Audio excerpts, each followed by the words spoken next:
Hello learners, स्वागत है आपका इकोनॉमिक्स एकेडमी में। मैं मंजू शर्मा एक बार फिर से लेकर आई हूँ वही टॉपिक जो हमारा कॉन्टिन्यूटी में है, इंडिफरेंस कर्व एनालिसिस, जिसमें कि हम आज डिस्कस करेंगे प्राइस इफेक्ट, इनकम इफेक्ट और सब्स्टिट्यूशन इफेक्ट के बारे में। इससे पहले की वीडियोस के अंदर हम इंडिफरेंस कर्व के मेन कंसेप्ट को डिस्कस कर चुके हैं, मार्जिन रेट ऑफ सब्स्टिट्यूशन को डिस्कस कर चुके हैं, और हमने कंज्यूमर इक्विलिब्रियम को समझा था कि कैसे कंज्यूमर इक्विलिब्रियम को हम देख सकते हैं with the help of indifference curve. आज हम कीमत प्रभाव, आय प्रभाव और सब्स्टिट्यूशन इफेक्ट यानी प्रतिस्थापन प्रभाव को देखेंगे। ये जो तीनों कंसेप्ट हैं लर्नर्स, ये कंज्यूमर इक्विलिब्रियम की सिचुएशन कैसे बदलती है, उपभोक्ता का संतुलन कैसे बदलता है, ये वही है। ठीक है, तो इसके लिए आपको पहले कंज्यूमर इक्विलिब्रियम के बारे में ज़रूर पता होना चाहिए, इसलिए आप कंज्यूमर इक्विलिब्रियम वाली वीडियो ज़रूर विजिट कीजिएगा, ज़रूर उसको देखिएगा, जिसका लिंक डिस्क्रिप्शन बॉक्स के अंदर मैं दे दूंगी। अब हम बात करते हैं इस वीडियो की, यानी कि प्राइस इफेक्ट को हम देखते हैं। प्राइस इफेक्ट को समझने के लिए पहले हमें कीमत रेखा का पता होना चाहिए, जिसके बारे में कि पहली वीडियोस के अंदर बताया गया है। तो आप जब वहाँ जाएंगे तो आप ज़रूर देखेंगे उसको। तो ये कीमत रेखा की इक्वेशन है, प्राइस लाइन की ये इक्वेशन है, px into x plus p y into y is equal to m. यहाँ पर जो px है ये क्या है, x वस्तु की कीमत, और ये कि उपभोक्ता x वस्तु की कितनी मात्रा ले सकता है, y वस्तु की कीमत और y वस्तु की मात्रा, और m जो है, m है मॉनेटरी इनकम, यानी कंज्यूमर के पास कितनी इनकम है स्पेंड करने के लिए, खर्च करने के लिए। ठीक है, तो ये इक्वेशन है, और जब हम इस इक्वेशन को अलग अलग कॉम्बिनेशंस के हिसाब से ड्रॉ करते हैं तो ये कुछ इस तरह की शेप हमारे सामने आती है, जैसा कि आप डायग्राम में देख पा रहे हैं। ए बी जो है हमारे पास, ये कीमत रेखा है। इस ए बी रेखा के अंदर आप जितने भी कॉम्बिनेशंस गुड एक्स और गुड वाई के जितने भी कॉम्बिनेशंस इसके अंदर हैं वो सभी अटेनेबल होते हैं। ये सब चीज़ें हमने पिछली वीडियो में डिस्कस की हैं, तो आप वहाँ ज़रूर देखिएगा। और इसके बाहर के जितने भी होते हैं वो अनअटेनेबल होते हैं। ठीक है, अब इसके अंदर ये जो ओ बी जो है, जहाँ पर हमारी की बी पॉइंट पर टच कर रही है, ये क्या है कि अगर कंज्यूमर जो है अपनी सारी की सारी इनकम को, सारी मॉनेटरी इनकम को किस पर खर्च कर देता है, गुड एक्स पर खर्च कर देता है, तो वो कितनी मात्रा ले सकता है, ओ बी। और अगर वो अपनी सारी इनकम को गुड वाई पर खर्च करता है, यानी एक्स बिल्कुल भी नहीं लेता, तो वो गुड ए की कितनी, गुड एक्स की कितनी मात्रा लगेगा, ओ ए। ठीक है, तो ये क्या है, जब वो पूरी तरह से सिर्फ गुड एक्स ले रहा है तो ओ बी हो गई गुड एक्स की क्वांटिटी, और अगर पूरी तरह से सारी इनकम को किस पर खर्च करता है, ओ वाई वस्तु पर, तो उसके पास ओ ए मिलेगी गुड वाई की क्वांटिटी। ठीक है, इस वजह से ये इस तरीके से है। ठीक है, तो चलिए अब बात है कि ये हमारी इनिशियल प्राइस लाइन है, दी हुई कीमत पर, दो वस्तुओं की दी हुई कीमत पर और दी हुई मौद्रिक आय पर, ये उपभोक्ता की कीमत रेखा है, यानी कि ये उसकी बजट लाइन है जो वो प्राप्त कर सकता है, जो अटेनेबल है। और मान लीजिए इस बजट लाइन पर उपभोक्ता जो है वो IC वक्र पर ई बिंदु पर क्या है, संतुलन में। इनिशियल ये सिचुएशन है, उपभोक्ता यहाँ पर संतुलन में, इस पर वो ई बिंदु पर एक्स वस्तु की जो है इतनी मात्रा, इसको हम कह दें, सपोज कीजिए इसको हम कहते हैं M1, और N1 किसकी मात्रा खरीद रहा है, वस्तु Y की खरीद रहा है। अब अगर क्या हो जाता है, अब हमें प्राइस इफेक्ट देखना है, तो पहले तो प्राइस इफेक्ट की डेफिनेशन को समझिए कि जब किसी एक वस्तु की कीमत में परिवर्तन होता है, मान लीजिए X वस्तु की कीमत तो चेंज होती है, ठीक है, सिर्फ इसमें चेंज हो रहा है, जबकि Y वस्तु की कीमत स्थिर है, उपभोक्ता की आय स्थिर है। ये दोनों क्या हैं, स्थिर हैं, कांस्टेंट हैं। ऐसी सिचुएशन में जब सिर्फ X वस्तु की कीमत, या अगर हम Y की ले रहे हैं तो सिर्फ Y की, X में नहीं होगा, उसकी वजह से उपभोक्ता के संतुलन में जो परिवर्तन आता है उसको क्या कहा जाता है, कीमत प्रभाव। तो देखते हैं हम उसको डायग्राम में कैसे कर पाते हैं। मान लीजिए कि x वस्तु की कीमत घट जाती है। अब देखिए x वस्तु की कीमत घटेगी तो कीमत रेखा पर क्या प्रभाव पड़ेगा। यहाँ से तो इसी पॉइंट पर रहेगी, अगर वो पूरी तरह से सारी उसको y पर खर्च करता है तो इसी पॉइंट पर रहेगी। लेकिन क्योंकि x वस्तु की कीमत अगर घट चुकी है और अब ऐसी स्थिति में वो अपनी सारी आय को x वस्तु पर खर्च करता है तो वो पहले से ज़्यादा खर्च कर पाएगा, पहले से ज़्यादा खरीद पाएगा क्योंकि कीमत घट चुकी है। तो जो कीमत रेखा है वो y वस्तु वाले एक्सिस से तो कहाँ पर रहेगी, उसी पॉइंट पर रहेगी, जबकि x वस्तु वाले एक्सिस से कहाँ चली जाएगी, शिफ्ट कर जाएगी, कहाँ, राइट साइड पर। और मान लीजिए ये आ गया B1 पॉइंट। ठीक है, तो अब आप देखिए कि उसका बजट का जो दायरा है वो बढ़ गया तो अब वो किसी ऊंचे तटस्थ वक्र पर पहुंच सकता है, यानी पहले से ज़्यादा वस्तुएं खरीद सकता है, पहले से अधिक वस्तुओं के संयोग को ले सकता है। तो मान लीजिए वो कहाँ पर संतुलन में है, IC2 वक्र को E2 बिंदु पर स्पर्श कर रहा है और यहाँ पर वो क्या हो गया है, संतुलन में हो गया है। तो अब यहाँ पर अब वो x वस्तु की कितनी मात्रा ले पा रहा है, M1 की बजाय M2। तो ये जो यहाँ से यहाँ जो मूवमेंट है ये क्या है, प्राइस इफेक्ट है। ठीक है, ये किसकी वजह से हुआ, x वस्तु की कीमत में कमी की वजह से हुआ। अब कमी हुई है, एक केस हम ले लेते हैं कि बढ़ जाए तो क्या यहाँ से फिर वही रहेगा। लेकिन अब अगर x वस्तु की कीमत बढ़ जाती है तो अब उपभोक्ता अगर सारी आय x वस्तु पर खर्च करता है तो पहले से कम ले पाएगा। तो क्या होगा, यहाँ से तो यही रहेगा लेकिन यहाँ से कहाँ शिफ्ट कर जाएगा, लेफ्ट साइड को। ठीक है, लेफ्ट साइड को शिफ्ट कर जाएगा हमारी कीमत रेखा। और जब लेफ्ट साइड पर अब उसका दायरा कम हो गया तो किसी नीचे के तटस्थ वक्र पर, किसी लोअर जो है इंडिफरेंस कर्व को, वहां पर वो क्या करेगा, स्पर्श करेगा। मान लीजिए इसको हमने कहा IC3, तो ये कहाँ कर रहा है, इस E3 बिंदु पर स्पर्श कर रहा है। और अब मात्रा कितनी हो गई है, M3 हो गया। तो ये M2 से जब M3 पे आया, या मान लीजिए इससे हम इसको कंपेयर करते हैं, दोनों ही सिचुएशन में यहाँ पर ये क्या हो गया है, प्राइस इफेक्ट। तो इसको हम कहते हैं कीमत प्रभाव। ठीक है, जब किसी एक वस्तु की कीमत स्थिर रहे, उपभोक्ता की आय स्थिर रहे और एक वस्तु की कीमत में परिवर्तन होता है तो उसके उपभोक्ता के संतुलन पर क्या प्रभाव पड़ता है, उसको हम कहते हैं कीमत प्रभाव। और अब ये जो कीमत में परिवर्तन की वजह से जो ये बिंदु बने हैं संतुलन के, अगर इन बिंदुओं को मिला दिया जाए, ठीक है, इन बिंदुओं को मिला दिया जाए, इसको अगर एक रेखा में हम मिला देते हैं तो उसको हम कहते हैं PCC, यानी कीमत उपभोग वक्र। कीमत उपभोग वक्र, प्राइस कंजप्शन कर्व। ये बहुत इंपॉर्टेंट चीज़ है जो आगे चल करके कुछ कंसेप्ट्स में हमें यूज़ करनी है, तो आप इसको ध्यान से समझिएगा कि PCC क्या है, लोकस है। कौन से बिंदुओं का लोकस, लोकस मतलब पाथ है उसका, किन का पाथ है, उन संतुलन बिंदुओं का जो कि कीमत में परिवर्तन के कारण उपभोक्ता के संतुलन बिंदु हैं, उनको मिलाने वाला रास्ता है, वो पाथ है। तो ये हमारा आ गया कीमत उपभोग वक्र, PCC कर्व, PC कर्व। ठीक है, अब हम चलते हैं नेक्स्ट कंसेप्ट जो क्या है, इनकम इफेक्ट, यानी कि आय प्रभाव। आय प्रभाव क्या है कि यहाँ पर अब हम क्या कह रहे हैं कि x वस्तु की कीमत भी स्थिर, y वस्तु की कीमत भी स्थिर, इन दोनों में कोई परिवर्तन नहीं है। और परिवर्तन किस में हो रहा है, परिवर्तन हो रहा है मॉनेटरी इनकम में।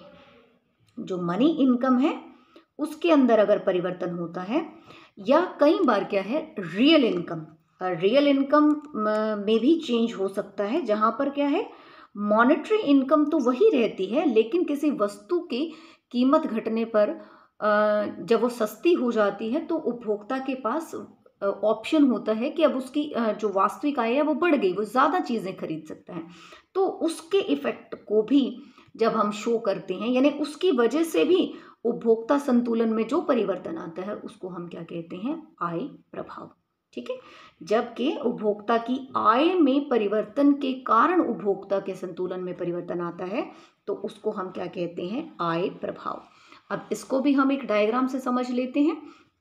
तो हमने ये इनिशियल इक्विलिब्रियम इसके अंदर बना लिया है, जिसमें कि गुड एक्स एक्सेस पर, वाई एक्सेस पर गुड वाई ली है। ये हमारी दी हुई एक्स वस्तु की कीमत और वाई वस्तु की कीमत तथा उपभोक्ता की आय की स्थिति में ए बी प्रारंभिक कीमत वक्र है, प्राइस लाइन है, और जिस पर के वो IC1 इंडिफरेंस कर्व को टच कर रही है, कहाँ पर, E1 बिंदु पर। तो ये उपभोक्ता का संतुलन है। ठीक है, अब मान लीजिए क्या हो जाता है कि मनी इनकम जो है, यानी उपभोक्ता के पास एक्स वस्तु की कीमत में कोई परिवर्तन नहीं है, वाई वस्तु की कीमत में कोई परिवर्तन नहीं है, लेकिन अब अगर उसके पास पहले से ज्यादा आय हो जाए, ठीक है, ये वाली सिचुएशन, अगर पहले से ज्यादा आय हो जाए तो वो एक्स वस्तु की मात्रा भी पहले से ज्यादा खरीद पाएगा अगर सारी उस पर खर्च करता है, और अगर सारी आय को वाई पर खर्च करता है तो वाई वस्तु की मात्रा भी पहले से ज्यादा खरीद पाएगा। यानी हमारा जो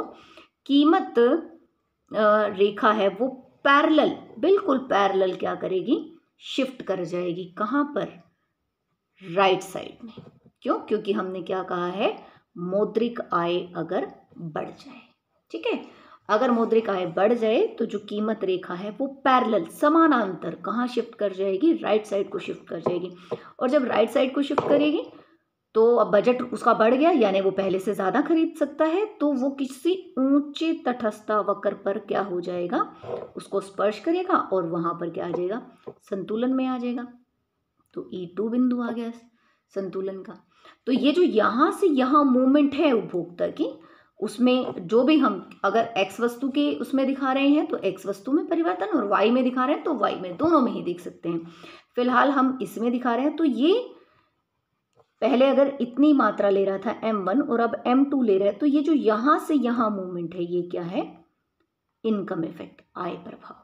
ठीक है, क्यों? क्योंकि उपभोक्ता की आय में वृद्धि होने के कारण हुआ। इसी तरह से सेम अगर उपभोक्ता की आय घट जाए, ठीक है, तो पैरेलल ये कहाँ शिफ्ट कर जाएगा, लेफ्ट साइड को शिफ्ट कर जाएगा, A2 B2। ठीक, अब उसका बजट घट गया, अब वो किसी उससे नीचे वाले तटस्थ वक्र को स्पर्श करेगा, ये मान लीजिए IC3 आ गया। ठीक है, अब यहां पर उपभोक्ता E3 बिंदु पर संतुलन में है, और अब वो मात्रा कितनी ले रहा है, M3 ले रहा है, तो ये घट गई है क्योंकि आय घट गई, तो ये भी क्या है, इनकम इफेक्ट है। ठीक है, तो आय प्रभाव क्या हुआ, जब उपभोक्ता की आय में परिवर्तन होता है जबकि वस्तुओं की कीमतें समान बनी रहती है, उससे उपभोक्ता के संतुलन में जो परिवर्तन आता है उसको हम क्या कहते हैं, आय प्रभाव, इनकम इफेक्ट। अब इसी तरह से ये जो आय प्रभाव वाले जो बिंदु थे संतुलन में, तो यानी आय में परिवर्तन के कारण उपभोक्ता के संतुलन में जो परिवर्तन आया, उन बिंदुओं को अगर हम एक लाइन में इस तरीके से फ्री हैंड मिला देते हैं तो हमारे पास क्या आ जाती है, ICC, यानी आय उपभोग वक्र, income consumption curve, income consumption curve. तो इनकम कंजप्शन कर्व क्या है, लोकस है उन संतुलन बिंदुओं का जो के उपभोक्ता की आय में परिवर्तन के कारण प्राप्त हुए हैं। ठीक है, ये हो गया हमारा इनकम इफेक्ट। अब चलते हैं इसके थोड़े से टिपिकल सेक्शन पर, वो है सब्स्टिट्यूशन इफेक्ट। अब सब्स्टिट्यूशन इफेक्ट के लिए हमें इसको हम बाद में इसीलिए करते हैं क्योंकि सब्स्टिट्यूशन इफेक्ट के लिए हमें उससे पहले प्राइस इफेक्ट और इनकम इफेक्ट दोनों का पता होना चाहिए, उन दोनों को यूज़ करके ही हम यहाँ पर इसको ड्राइव करते हैं। तो अच्छा, सब्स्टिट्यूशन इफेक्ट को देखने के लिए हमारे पास दो टेक्निक्स हैं। एक जो टेक्निक है वो हिक्स की है, हिक्सियन अप्रोच है, और दूसरी स्लट्सकी की है। तो पहले हम हिक्स की ही देख लेते हैं। तो खैर पहले तो ये हम समझे कि सब्स्टिट्यूशन इफेक्ट होता क्या है, यानी कि प्रतिस्थापन प्रभाव क्या होता है। आप अच्छे से यहाँ समझ पा रहे होंगे कि अगर हम ये कहें कि उपभोक्ता की आय में भी कोई इस तरीके का परिवर्तन नहीं हुआ है, लेकिन क्या है कि हम कोई एक वस्तु दूसरी वस्तु की तुलना में सस्ती हो गई है। ठीक है, एक वस्तु दूसरी वस्तु की तुलना में सस्ती हो गई है, जबकि हम अगर उसकी वजह से जो आय में परिवर्तन आता है उसको हम न्यूट्रलाइज कर दें। समझ रहे हैं मेरी बात? देखिए, p x into x plus p y into y is equal to m, ये हमारी कीमत रेखा की इक्वेशन है। अभी कहते हैं कि अगर किसी एक वस्तु की कीमत घट जाती है, एक्स की कीमत घट गई, जबकि हमारी, अब जैसे एक्स की कीमत घटेगी तो क्या होता है कि जो हमारी रियल इनकम है, अगर वाई की कीमत में कोई परिवर्तन नहीं हुआ, किसी एक वस्तु, कोई भी हो सकती है, एक्स या वाई कोई भी, किसी एक वस्तु की कीमत में परिवर्तन हुआ है लेकिन किसी दूसरी वस्तु की कीमत क्या रही है, स्थिर। ठीक है, ऐसी सिचुएशन में क्या होता है, जब वस्तु की कीमत घटती है तो जो रियल इनकम है वो बढ़ जाती है। हम पहले से ज़्यादा वस्तुएं खरीद सकते हैं, क्योंकि रियल इनकम का मतलब क्या होता है, वास्तविक आय का मतलब क्या होता है कि जितनी आपकी मौद्रिक आय है उसको खर्च करके आप कितनी वस्तुएं और सेवाएं खरीद सकते हैं। ऐसे में अगर कीमत घट जाती है तो आप उसी मौद्रिक आय के साथ पहले से अधिक वस्तुएं और सेवाएं खरीद पाते हैं, तो रियल इनकम बढ़ गई। तो जब रियल इनकम बढ़ती है तो हम सब्स्टिट्यूशन इफेक्ट को कैसे देखते हैं कि इस रियल इनकम के इफेक्ट को न्यूट्रलाइज कर दें, भाई हुआ ही नहीं कोई प्रभाव। ठीक है, अब जब हुआ नहीं तो, लेकिन ये तो है कि इसकी कीमत घटी है, तो फिर हम किस चीज को देखते हैं कि तुलनात्मक रूप से एक्स वस्तु वाई से क्या हो गई है, सस्ती। ठीक है, तुलनात्मक रूप में एक्स वस्तु वाई से सस्ती हो गई। अब ऐसी सिचुएशन में क्या होता है, वाई की जगह एक्स को रिप्लेस किया जाता है, उसकी जगह उसको सब्स्टिट्यूट किया जाता है, रिप्लेस नहीं, सब्स्टिट्यूट करते हैं अगर, तो उस प्रभाव को हम क्या कहते हैं, प्रतिस्थापन प्रभाव। ये बड़ा इंपॉर्टेंट है समझना, क्योंकि ये थोड़ा सा टेक्निकल है। एक बार मैं फिर से बताती हूँ आपको कि अगर किसी एक वस्तु की कीमत स्थिर है, मौद्रिक आय भी स्थिर है, और किसी एक वस्तु की कीमत घट गई है या बढ़ गई है, ठीक है, घट गई तो रियल इनकम जो वास्तविक आय है वो बढ़ जाएगी। ठीक, अब जब हमें सब्स्टिट्यूशन इफेक्ट देखना है तो हम कह रहे हैं कि इसको हमने न्यूट्रलाइज कर दिया, भाई कोई इफेक्ट नहीं हुआ, कोई रियल इनकम नहीं बढ़ी, लेकिन जो एक्स वस्तु है वो वाई की तुलना में क्या हो चुकी है, सस्ती। ऐसे में अगर वाई वस्तु की जगह पर एक्स वस्तु का क्या कर दिया जाता है, सब्स्टिट्यूशन कर दिया जाता है, तो उस चीज को बोलते हैं सब्स्टिट्यूशन इफेक्ट, प्रतिस्थापन प्रभाव। ठीक है, अब हम इसको देखते हैं डायग्राम से कैसे करेंगे। तो हम पहले हिक्सियन अप्रोच कर रहे हैं। ए बी हमारा क्या है, इनिशियल दी हुई एक्स वस्तु वाई वस्तु की कीमतें जो आय है उपभोक्ता की उस पर, और यहाँ पर उपभोक्ता संतुलन में है। अब हम इसमें केस ले लेते हैं कि एक्स वस्तु की कीमत घट गई। एक्स वस्तु की कीमत घट गई तो ये यहाँ से कहाँ शिफ्ट कर जाएगा, राइट साइड को शिफ्ट कर जाएगा, क्या आ गया, B1। ठीक है, ये अगर बाय चांस कट कर जाता है तो इसको कोई ज़्यादा करने की ज़रूरत नहीं है, बॉदर हो सकता है ऐसा। ठीक है, अब जब ये हो गया है तो अब उपभोक्ता एक ऊंचे तटस्थ वक्र पर पहुंच जाएगा, यानी ये ऊंचे तटस्थ वक्र को स्पर्श करेगा, और मान लीजिए कहाँ आ गया है वो, IC2 पर। अब ये यहाँ तक की चीज़ देखिए आप, ये वही है जो आपने किस में की थी, प्राइस इफेक्ट में अभी अभी हमने की है। और मान लीजिए पहले मात्रा थी OM, और अब वो जो E2 बिंदु पर चला गया है, अब वो कितनी मात्रा ले रहा है, MN। तो ये आपका प्राइस इफेक्ट है यहाँ तक। ठीक है, अब देखिए क्या हुआ है कि उपभोक्ता की वास्तविक आय बढ़ गई है, क्योंकि एक्स वस्तु की कीमत घटी है, उपभोक्ता की वास्तविक आय बढ़ गई है। पर हमें क्या करना है, हमें तो प्रतिस्थापन प्रभाव को देखना है, तो उसकी इनकम को न्यूट्रलाइज कर दिया जाए, मतलब तटस्थ कर दिया जाए। हम ऐसे समझने के लिए ऐसे कह लेते हैं कि मान लीजिए जो जितनी उसकी वास्तविक आय बढ़ी है वो उससे ले ली जाए। ठीक है, तो अब ले ली जाए मतलब उसकी वास्तविक आय को घटाएंगे तो जो ये शिफ्ट की हुई हमारी कीमत रेखा थी, ये पैरेलल कहाँ शिफ्ट कर जाएगी, नीचे की तरफ। अब ये हिक्स क्या कहता है, अब हिक्स का सब्स्टिट्यूशन इफेक्ट क्या है कि उपभोक्ता की वास्तविक आय में इस प्रकार से परिवर्तन किया जाए कि वो अपने पहले संतुष्टि स्तर पर पहुंच जाए। पहले संतुष्टि स्तर का मतलब क्या है? पहला इंडिफरेंस कर्व। अब आय, वास्तविक आय क्या हुई थी? बढ़ी थी ना, है ना, क्योंकि कीमत घटी थी तो ये यहां चला गया था, तो वास्तविक आय बढ़ी थी। मतलब अब कम करनी है हमें, इस तरीके से परिवर्तन किया जाए कि वो पहले वाले तटस्थ वक्र पर चला जाए। ठीक है, तो मतलब कि हमें क्या करना है? वास्तविक आय को क्या करना है? घटाना है। और इस तरीके से बिल्कुल इसके पैरेलल, और इसके पैरेलल इस तरीके से लेके आना है इसको नीचे कि ये इसको यहां पर ऐसे और इधर से ऐसे, तो ये आ गया हमारा ए डैश और बी डैश, नई कीमत रेखा, जो कि पहले वाले तटस्था वक्र को कहां पर कट कर रही है? स्पर्श कर रही है, सॉरी, E3 पर। ठीक है, तो अब ये जो बिंदु आया है इसका नाम मान लीजिए हमने रख दिया T।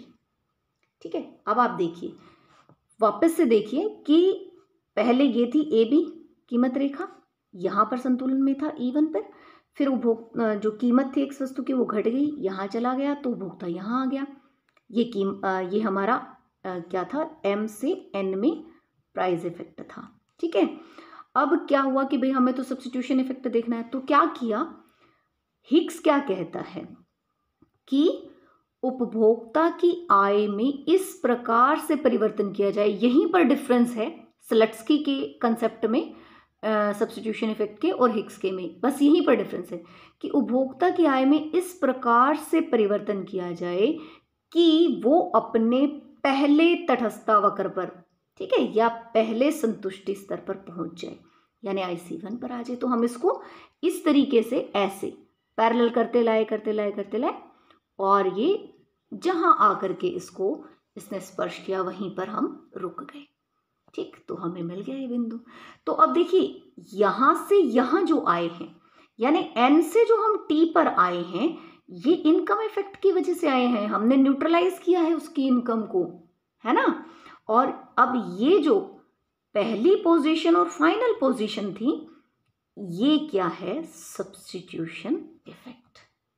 ठीक है, क्या पहली पोजीशन और जो अब फाइनल पोजीशन आई है, ये है हमारा सब्स्टिट्यूशन इफेक्ट, यानी M से कहां पहुंचा है? T पर। ये क्या है? हमारा सब्स्टिट्यूशन इफेक्ट है। ठीक है, प्रतिस्थापन प्रभाव। समझ में, आई होप कि आपको समझ में आ गया होगा कि हमारा जो सब्स्टिट्यूशन इफेक्ट है वो क्या है। जो सबसे पहले वाली जो पोजीशन थी, संतुलन बिंदु था, और जो फाइनली आया है, अब जो भी हमने उसमें चेंजेस किए, उसके बाद वहां से वहां तक का जो इफेक्ट होता है वो होता है सब्स्टिट्यूशन इफेक्ट। ठीक है, तो आप देखिए, अगर आप यहाँ पर देख पा रहे हैं ध्यान से, तो जो प्राइस इफेक्ट है वो जोड़ है किसका? सब्स्टिट्यूशन इफेक्ट का और इनकम इफेक्ट का। ठीक है, ये बहुत इंपॉर्टेंट कंसेप्ट है इसका, जिसके ऊपर बहुत इंपॉर्टेंट क्वेश्चंस आते हैं आपके कॉम्पिटिटिव एग्ज़ाम में भी, और जो आपके डिग्री एग्ज़ाम्स होते हैं उनमें भी आते हैं। तो चलिए अब हम देखते हैं स्लट्सकी ने किस तरीके से एक्सप्लेन किया है। स्लट्सकी क्या कहता है सब्स्टिट्यूशन इफेक्ट के बारे में।